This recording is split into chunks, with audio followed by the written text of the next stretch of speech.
बिस्मिल्लाहिर्रहमानिर्रहीम। अस्सलाम वालेकुम dear students, welcome to my YouTube channel 3A nursing lectures. Dear students, हम लोग जब ब्लड प्रेशर चेक करते हैं तो हमें दो चीज़ों का इस्तेमाल वहाँ पर करना होता है, ठीक है, जिसमें एक जो है स्टेथोस्कोप है, ठीक है, और दूसरा जो है वो बीपी अपरेटस हम इस्तेमाल करते हैं, ठीक है। तो आज हम सिर्फ ये करने जा रहे हैं इस वीडियो में कि मैं आपको डिफरेंट पार्ट्स बताऊंगा इन दोनों चीज़ों के, स्टेथोस्कोप के लिए, ठीक है, जिसको हम कहते हैं कि ऑस्कल्टेशन के लिए यूज़ होता है, या हमारे जो डिफरेंट साउंड्स हैं लंग्स की, हार्ट की, साउंड्स सुनने के लिए इस्तेमाल होता है, तो उसका इस्तेमाल किस तरह से होता है और उसके मुख्तलिफ पार्ट्स के क्या नाम हैं।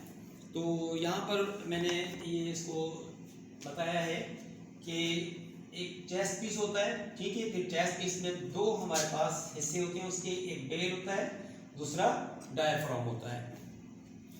इसके बाद स्टेम है, ठीक है, स्टेम में आपको भी दिखाता हूँ किस तरह से ये स्टेम किसे कहते हैं या कौन सी जगह पर कहते हैं। और नंबर 3 ये ट्यूबिंग्स हैं, प्लास्टिक ट्यूबिंग्स होती हैं, ठीक, जो कि अटैच होती हैं स्टेम से और हेड सेट से, ठीक है।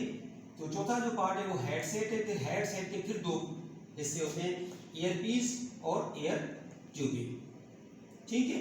तो अब मैं आपको स्टेथोस्कोप के आप बारे में बताने जा रहा हूँ। इसके डिफरेंट पार्ट्स है। चेस्ट पीस, ये कंप्लीट जो है चेस्ट पीस कहलाता है, ठीक है।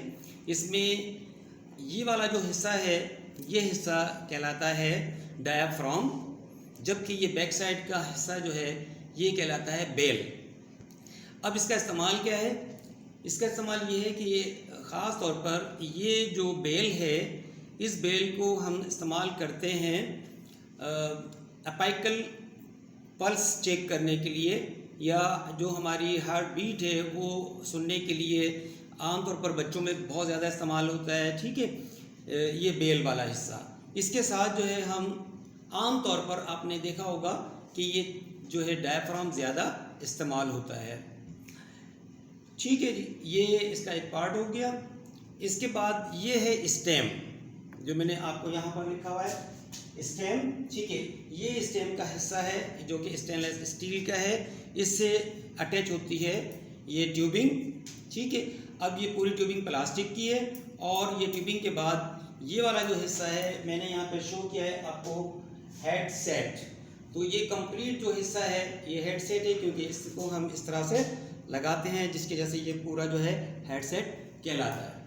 अब इस हेड सेट में भी कुछ पार्ट्स हैं जो मैंने यहाँ बताए आपको। ईयर पीस, ये जो हिस्सा है, ठीक है, इन्हें हम ईयर पीस कहते हैं, और ये हमारे कान में अंदर लगता है, ठीक है। इसके साथ ही ये स्टेनलेस स्टील की ट्यूबिंग है, जिस तरह ये प्लास्टिक ट्यूबिंग थी, ठीक है।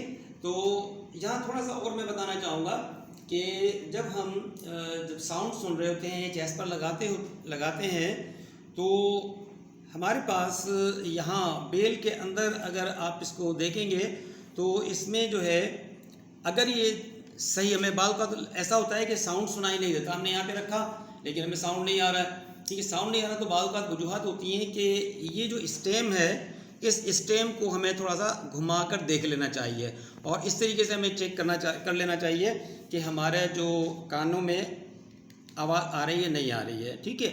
अब आप देखें, एक तो ये था, दूसरा मैंने अब इसको रोटेट किया, रोटेट करने के बाद अब मैंने किया तो ज़्यादा बेहतर जो है साउंड सुनाई दे रही है। इसका मतलब है कि यहाँ पर इसमें एक लॉक होता है, अगर ट्यूबिंग हम चेंज करते हैं तो होता है क्या है कि हमने जो चेस्ट पे रखा, यहाँ पे जो साउंड पैदा हो रही है या लंग्स पे जो साउंड पैदा हो रही हैं, ठीक है, तो ये हमारे तमाम साउंड जो है ये क्या होता है, वैसे बिखरी हुई होती है ना, पूरे हमारे चेस्ट में फैली हुई है इस तरीके से, ठीक है।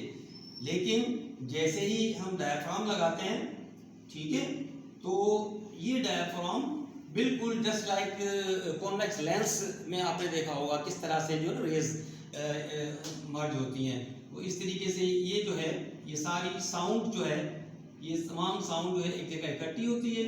और फिर यहाँ पे देखें, ये जो है हमारा ये वाला बेल वाला हिस्सा है, ठीक है, और यहाँ पे एक सुराख होता है, ठीक, और यहाँ से निकलकर ये जो आप देख रहे हैं, ठीक है, यहाँ से, अब यहाँ से ये साउंड जो है, ये साउंड यहाँ से निकलती है इस तरह से, और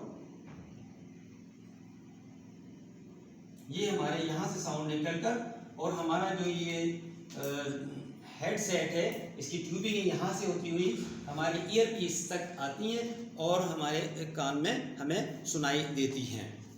तो ये बात याद रखिएगा, बाद बात हमें चेक कर रहे होते हैं या बीपी चेक कर रहे होते हैं, ब्लड प्रेशर चेक कर रहे होते हैं, हमने यहाँ पर रखा हुआ भी है, लेकिन हमें जो है वो कानों में आवाज़ नहीं आ रही होती, तो हमें इसको पहले चेक कर लेना चाहिए और उसके बाद लगाना चाहिए। इसमें अगर आप देखेंगे तो हम इस तरह से अगर रखते हैं तो इस वक्त देखेंगे आप अंदर इसमें स्टेनलेस स्टील नज़र आएगा इसमें, ठीक है, लेकिन तो इसका मतलब है कि बिल्कुल सही लगा हुआ है। लेकिन ये अगर इसको हम इस तरह से रोटेट करते हैं तो ये हिस्सा अब आप देखेंगे तो आपको ब्लैंक सा नज़र आएगा, अब वो स्टेनलेस स्टील सामने नज़र नहीं आएगा, इसका मतलब इस साइड पर इसका जो है वो रुख हो गया है।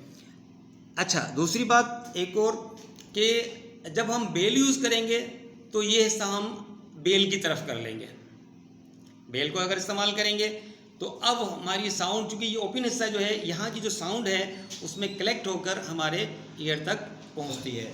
तो इस तरीके से ये जो है आपने देखा कि मैंने आपको तमाम इसके पार्ट्स बता दिए हैं। नेक्स्ट हम जो पार्ट्स के बारे में बताएंगे आपको वो है बीपी अपरेटस के पार्ट्स, ठीक है, और हम उसके लिए यूज़ करेंगे एनेरॉइड स्फेग्नोमेनोमीटर। तो हम मिलते हैं नेक्स्ट वीडियो में। ओके, अल्लाह हाफिज़, बाय बाय।